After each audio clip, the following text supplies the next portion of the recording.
100% fee రాయితీతో AI నేర్చుకోవాలనుకుంటున్నారా? Attend quality third gen AI test 2025.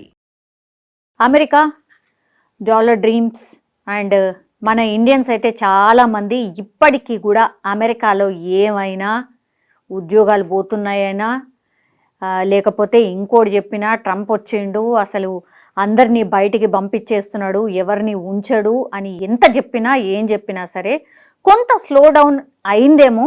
అంటే ముందేమో ఒక 25,000 సంవత్సరానికి 25,000 మంది వెళ్తున్నారు అనుకోండి, ఇప్పుడు కనీసం 10 నుంచి 15,000 మంది అయితే డెఫినెట్లీ అమెరికాకి వెళ్ళడానికే ప్రయత్నం చేస్తూ ఉంటారు. ఈ మధ్య కాలంలో మన పిల్లలు ఆల్మోస్ట్ ఒక 5 నుంచి 10 ఏళ్ల క్రితం నుంచి అయితే చాలామంది అమెరికా వెళ్ళిన వాళ్ళే ఉన్నారు. చాలా బాగా సెటిల్ అయ్యారు కూడా. ఎంఎస్ కోసం వెళ్తారు, మంచి యూనివర్సిటీస్ కాకపోయినా మీడియం రేంజ్ ఆఫ్ యూనివర్సిటీస్లో చదువుకోవడం, తర్వాత పార్ట్ టైం చేసుకోవడం, ఇవన్నీ కూడా మనం వింటూనే ఉన్నాం. కానీ ఈ మధ్య కాలంలో ట్రంప్ వచ్చిన తర్వాత ఏమవుతుందో, మన పిల్లల్ని బయటికి పంపించేస్తారు ఆర్ బ్యాక్ పంపించేస్తారు. ఇది చాలా పెద్ద ఎత్తున అయితే ఇమిగ్రెంట్స్ ఎవరైతే ఉన్నారో, వలస వాళ్ళు ఎవరైతే వెళ్ళారో అమెరికాకి, మరీ మా వాళ్ళకంటే మిగతా దేశస్తులే ఎక్కువ ఉన్నారు అనేటువంటిది ట్రంప్ భావనగా భావిస్తున్నారు. కాబట్టి చాలామందిని ఇప్పుడు అక్కడి నుంచి బ్యాక్కి పంపించేస్తున్నారు. యాక్చువల్లీ ఇదొక వైపు నడుస్తుంటే, ఇంకో వైపు ఏమో కొన్ని యాక్సిడెంట్ల వల్ల లేదంటే ఇంకేదో ఇష్యూస్లో మన పిల్లలు ప్రాణాలు అయితే కోల్పోతున్నారు. ఎక్కువ మట్టుకైతే యాక్సిడెంట్స్ల వల్లనే మన పిల్లలైతే ప్రాణాలు కోల్పోతున్న పరిస్థితి అయితే కనిపిస్తోంది. మొన్న అంటే బుధవారం రోజు నిన్న తెల్లవారుజామున అక్కడ 4 గంటల ప్రాంతంలో అయితే ఖైరతాబాద్కి సంబంధించిన ఇతను కాంగ్రెస్కి సంబంధించిన లీడర్, అక్కడ ఎన్ఆర్ఐకి సంబంధించిన లీడర్ అని కూడా చెప్పొచ్చు. అమెరికాలో ఎన్ఆర్ఐకి సంబంధించిన వింగ్కి లీడర్. ఆయన పేరు వచ్చేసి మహమ్మద్ వాజిద్. కేవలం 28 సంవత్సరాలు మాత్రమే. ఆయన అమెరికా వెళ్ళి ఎంఎస్ చేస్తూ ఉన్నాడు. అట్లాగే కాంగ్రెస్కి సంబంధించిన కార్యకర్త కూడా. సో కాంగ్రెస్ పార్టీలో యాక్టివ్ ఉన్నాడు ఇక్కడ ఉన్నన్ని రోజులు. ఖైరతాబాద్ వాసి కాబట్టి కొంత రాజకీయాల మీద కూడా పట్టుంది అనేటువంటిది చెప్తూ ఉన్నారు. అండ్ ఎన్ఆర్ఐ విభాగానికి కూడా ఆయన ఒక లీడర్గా వ్యవహరిస్తున్నారు అమెరికాలో. ఇట్లాంటి టైంలో ఆయనకు నిన్న 4 గంటల ప్రాంతంలో యాక్చువల్లీ వాళ్ళ బ్రదర్ కూడా అక్కడే ఉంటాడట. ఇప్పుడు వాజిద్ ఎవరైతే చనిపోయాడో వాళ్ళ బ్రదర్ ఎవరైతే ఉన్నారో అక్కడే ఎంఎస్ చదువుతూ ఉన్నారు. ఇద్దరు కూడా ఒకటే చోట ఉంటారు. అయితే వీళ్ళ బ్రదర్కి కొంత అనారోగ్యంగా ఉండడం, ఆ తర్వాత అతని కోసం ఇతను మెడిసిన్స్ తీసుకువెళ్ళడానికని బయటికి వచ్చాడట. మరి ఏం జరిగిందో ఏంటో తెలియదు, కానీ ఈయన వెళ్తున్నటువంటి కార్ని వెనుక నుంచి వచ్చి ఒక ట్రక్ ఢీకొట్టింది. అండ్ అక్కడికక్కడే స్పాట్లోనే వాజిద్ చనిపోయిన పరిస్థితి. ఒక్కసారిగా షాకింగ్ ఇన్సిడెంట్. యాక్చువల్లీ వాళ్ళ బ్రదర్కి అనారోగ్యంగా ఉండడం, ఆ తర్వాత ఆయన కోసమని ఈయన మెడిసిన్స్ తీసుకురావడానికి వెళ్ళినటువంటి టైంలోనే ఈ ఇన్సిడెంట్ జరగడం. సో తప్పు ఎవరిది ఏంటి అనేది కూడా కనుక్కునే ప్రయత్నం ఒకవైపు అయితే జరుగుతోంది. బట్ ఖైరతాబాద్ వాసి, ఖైరతాబాద్లో ఉన్నటువంటి ఈ వాజిద్ వాళ్ళ తండ్రి ఎవరైతే ఉన్నారో ఆయన పేరు వచ్చేసి మహమ్మద్ ఐజాజ్. ఆయన జలమండలికి సంబంధించిన ఉద్యోగి అండ్ తల్లి వచ్చేసి ఆమె హౌస్ వైఫ్.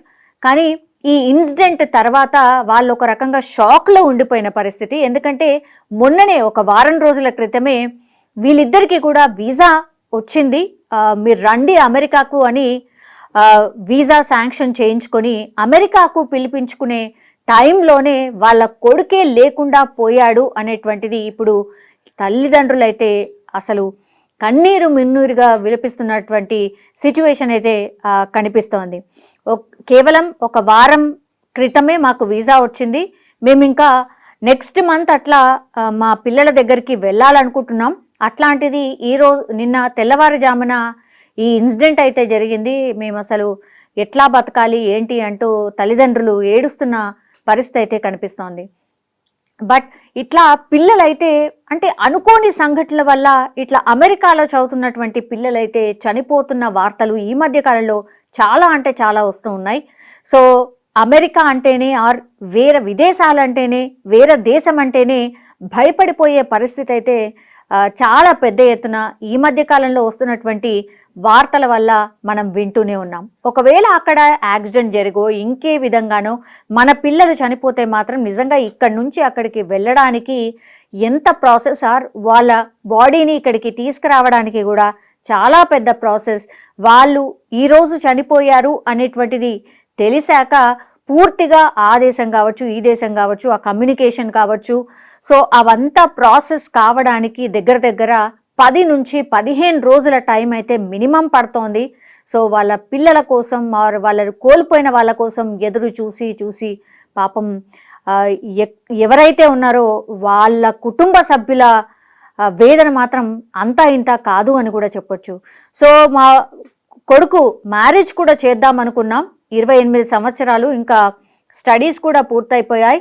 ఆ తర్వాత ఆయనకు జాబ్ కూడా రాబోతోంది, నాకు జాబ్ కూడా వస్తుంది త్వరలో అని వాజిద్ చెప్తూ ఉన్నాడు. అట్లాంటి టైంలోనే మేము అక్కడికి వెళ్ళడం, ఆ తర్వాత అతని మ్యారేజ్ గురించి కూడా మేము మాట్లాడి ఆ తర్వాత ఇక్కడికి వచ్చి మ్యారేజ్ చేసి పంపిస్తాము అనుకున్నటువంటి టైంలోనే ఇప్పుడు నా కొడుకే లేకుండా పోయాడు అంటూ వాళ్ళ తల్లిదండ్రులు అయితే విలపిస్తున్న సిచ్యువేషన్ అయితే కనిపిస్తోంది. ఇట్లా విదేశాలకు వెళ్ళినటువంటి పిల్లలు అర్ధాంతరంగా ప్రాణాలు కోల్పోతున్న ఇన్సిడెంట్స్ అయితే చాలా పెద్ద ఎత్తున జరుగుతున్నాయి. రీజన్స్ ఏవైనా కావచ్చు, బట్ ఇక్కడ ఉన్నటువంటి తల్లిదండ్రుల ఆవేదన ఆర్ వాళ్ళ వేదన మాత్రం అంతా ఇంత కాదు అని చెప్పొచ్చు.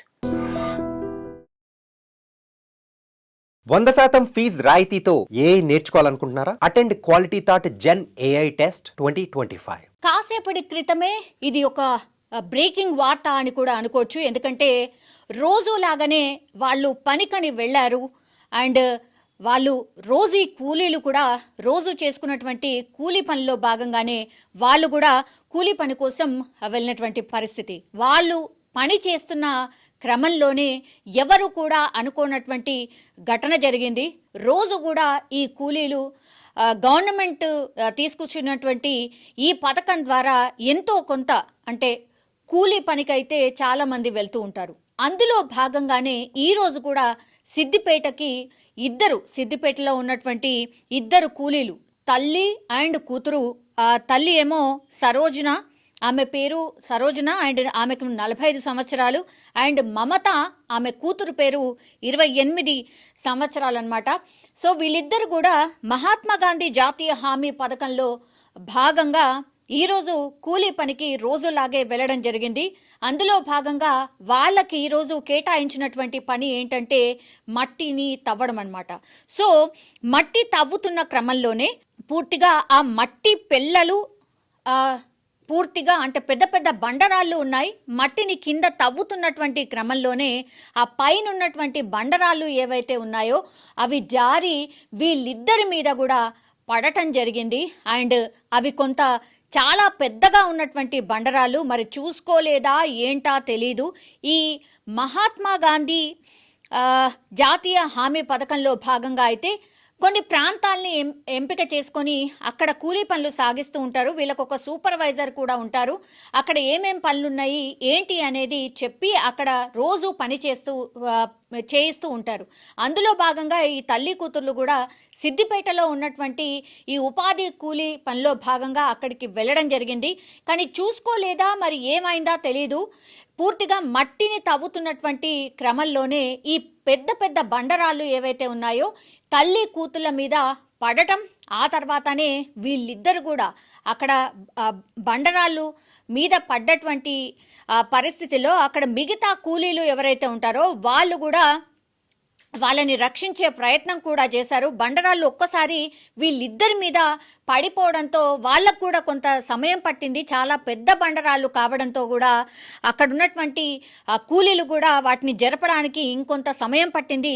కానీ చాలా బలంగా ఈ మట్టిని తవ్వే క్రమంలో ఆ పైనటువంటి బండరాళ్ళు ఏవైతే ఉన్నాయో అవి జారి ఒకేసారి వీళ్ళిద్దరి మీద పడిపోవడం, వాళ్ళిద్దరు కూడా ఒకే ప్రాంతంలో కొంత మట్టిని తవ్వే కార్యక్రమం చేస్తున్నటువంటి టైంలోనే ఆ బండరాళ్ళు వీళ్ళిద్దరి మీద పడడం జరిగింది. సో వాటన్నిటినీ తొలగించేంత టైం లోపలే తల్లి కూతురు కూడా ఇద్దరు అక్కడికక్కడే ప్రాణాలు కోల్పోయినట్టుగా ఇప్పుడు వస్తున్నటువంటి సమాచారం. సో ఒక్కసారిగా అక్కడ ఉన్నటువంటి కూలీలు కూడా ఉలిక్కిపడిన పరిస్థితి.